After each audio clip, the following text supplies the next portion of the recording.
Okay, when are we gonna start saying that Kamala Harris was correct? She was right. I mean, like, roll the clip. Donald Trump left us with the worst economy since the Great Depression. When you look at, for example, the employment numbers. It was during COVID, and employment was so high because we shut down the government, we shut down the country. Even before the pandemic, he lost manufacturing jobs by most people's estimates, at least 200,000. He lost manufacturing plants. Ask the auto workers how he lost auto plants. We have grown over 20 new auto plants.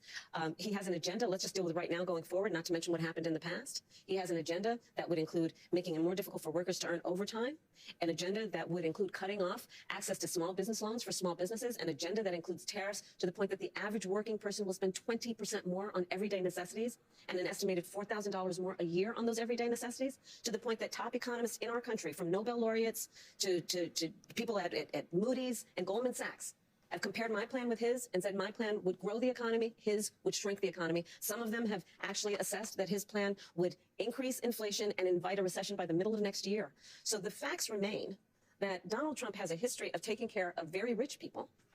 And I'm not mad at anybody for being rich, but they should pay their fair share. But tax cuts for the billionaires and the top corporations in our country, and then not really paying much attention to middle-class families. My perspective on the economy is when you grow the middle class, America's economy is stronger. And there's empirical evidence to prove my point correct.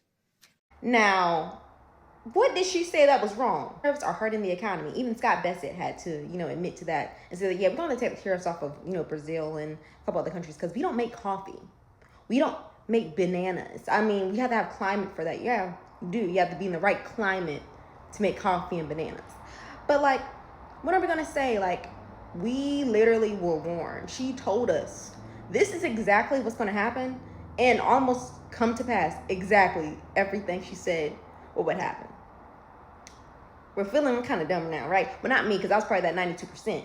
But a lot of y'all bitch ass niggas is feeling kind of dumb, right? Y'all let me know in the comments. Remember, check out my links in my bio and I'll see you on the next one.